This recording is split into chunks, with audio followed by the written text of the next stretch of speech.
What's up, beautiful people? Welcome back to part 3 of our Pokemon Amethyst walkthrough. In the previous video, we earned our very first gym badge by defeating gym leader Terrence and his grass-type Pokemon. We also explored Rodanzi City and the trainer house. We then battled our rival Eric and bumped into some of the villains of the story, Team Pluto. They actually robbed one of the professor's assistants of his DexNavs. So in today's episode, we are exploring this desert area and trying to find a Team Pluto. If we can find them, we're going to battle them and hopefully defeat them, and we can return those DexNavs to the professor's assistant. Rubarr Desert is quite big, but we're going to be finding and encountering some amazing new Pokemon in the wild, so we'll see if we can catch a couple and add them to our collection. We're going to search all over Rubarr Desert and collect any items we find, and then hopefully we will find out where those Team Pluto members ran off to. If we can find out more information about Team Pluto, that will be better. We've just encountered a wild Trapinch, which is one of my favorite Pokemon. As you guys know, it does evolve into Flygon eventually, which is really strong. Flygon has really high speed and attack, so we might actually add Trapinch to our team. We'll have to see. What do you guys think? Let us know down in the comments below. We've also picked up a few items hiding in some of the rocks, but we've now done a full loop around the circumference of Rubarr Desert. We are back at the nurse that we had to battle initially, and she has now healed up our team. But now we're going to head straight down south, down the middle of the desert, and see if we can find some new areas. And yes, it looks like there's an oasis here in the middle of the desert. So there is a lush green area with a pond, and it looks like we have found some of the Team Pluto members here. I do recommend saving your game before you chat to them. And yes, it looks like we have found the thieves, Clancy and Ina, and luckily Eric has found us too, so it looks like we might have a tag team battle on our hands. So we can only choose 3 of our Pokemon, and then Eric will choose 3, and then we'll face Team Pluto. So I think we're definitely going to defeat them. They only have 3 Pokemon luckily, so we have 6 combined.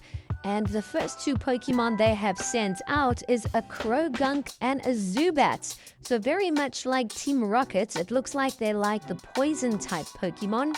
But we've already knocked out Croagunk and Zubat, so we've only got 1 more Pokemon to face, which is Venipede. And our Charmander made light work of that. And can you believe it? Our Charmander is already evolving. It's just evolved into a Charmeleon. So wow, our team is going to get a massive boost from that evolution. That battle was surprisingly easy. But then next thing, another member of Team Pluto arrives, and it looks like it might be one of their leaders, or at least at a higher rank from the other members that we defeated. And it looks like she wants to battle as well. Her name is Irene. So it's not over yet, and we don't even have time to heal up our Pokemon in between. But we do have a second battle, and luckily she's also only got 3 Pokemon, so it's kind of like battling a full team. And the first 2 Pokemon she has sent out is Nickit and Sandile. Sandile is really strong and underrated. It evolves into Crocodile eventually, which is an absolute beast. We knock out Sandile, and now it has been replaced with Salandit, the poison and fire type, so really strong Pokemon in this opponent's team. But Irene is definitely no match for us. We defeat all 3 of her Pokemon and teach Team Pluto a lesson. Hopefully now they know not to mess with us, but I'm sure we will be encountering them a lot more in the game, and we're going to definitely face some stronger members. So we'll just have to keep an eye out for Team Pluto. They are about and they are villainous. So we chat to Eric and get the DexNavs back. And now we're going to have to make our way back to the professor's assistant. But before we do that, we enter one of the caves, but we can't really explore it because we don't have strength or rock smash. So after that, we're just going to make our way back to the nurse, heal up our team, and then go and chat to the professor's assistant. We do encounter a Sandile in the wild, so we do catch it. I love Crocodile. And then we make our way back up north. We chat to the professor's assistant, and he's really happy that we got his DexNavs back, and as a reward he gifts us one, so we can now actually see what Pokemon can be found in each route. Whatever Pokemon you encounter will be registered on your DexNav, and you can actually scan for specific Pokemon that you've encountered before in that region.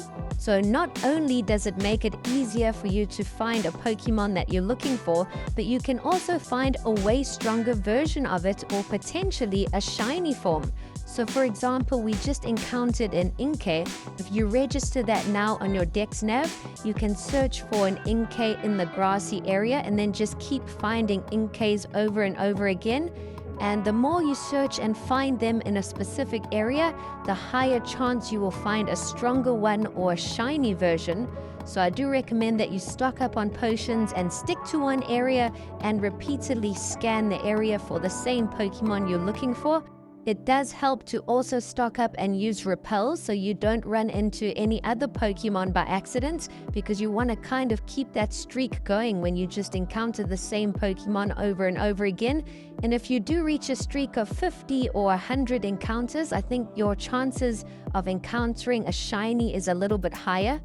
So there's some advice for you now that you have your DexNav. But now we have stumbled upon a cave we've just entered, and I didn't even realize you can step on wild Pokemon here. So we actually stood on a Stunfisk and caught it. It was a really cool alternate form, so it's a really unique typing. But now we are going to continue exploring Torma Cave. We also got a Quick Claw, so we're going to give that to one of our Pokemon. It should help it attack first most of the time. And there are some tough trainers to battle in here, so you want to make sure you might have some revives or potions with you. We open our DexNav, and here are the Pokemon you can find. You can see there are a few question marks, so those are the Pokemon that we haven't encountered yet. So there are still some new ones to find.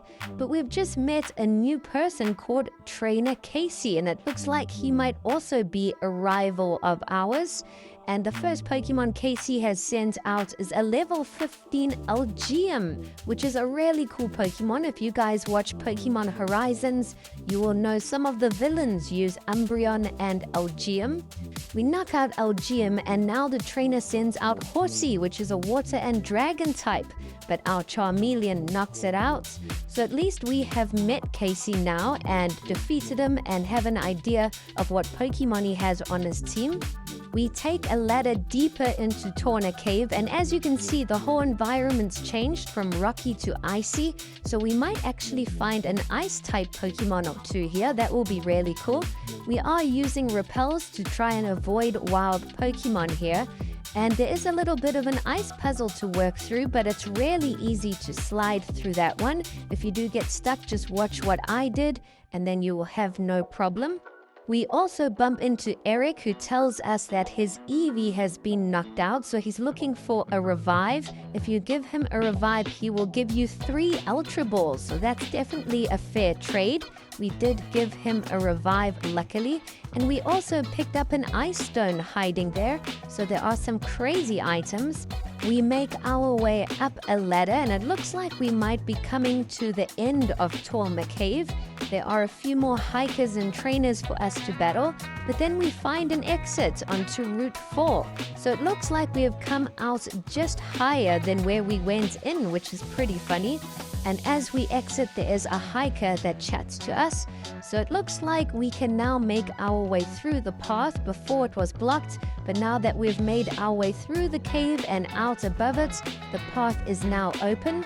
We head up north to a brand new route and then find Ferox Village. So it looks like there is a bit for us to explore here. There are also going to be some new interesting Pokemon in the route before Ferox Village, so we will go back and do some training there once we've decided on what Pokemon we're going to keep in our team. And there is a gym here. Before we can enter the gym, Eric rushes out, so I think he tells us that the gym leader is not there at the moment, so we might have to do some exploring and see what else is happening in town first. You heal up our team, and we're going to end things off here. Thanks for watching.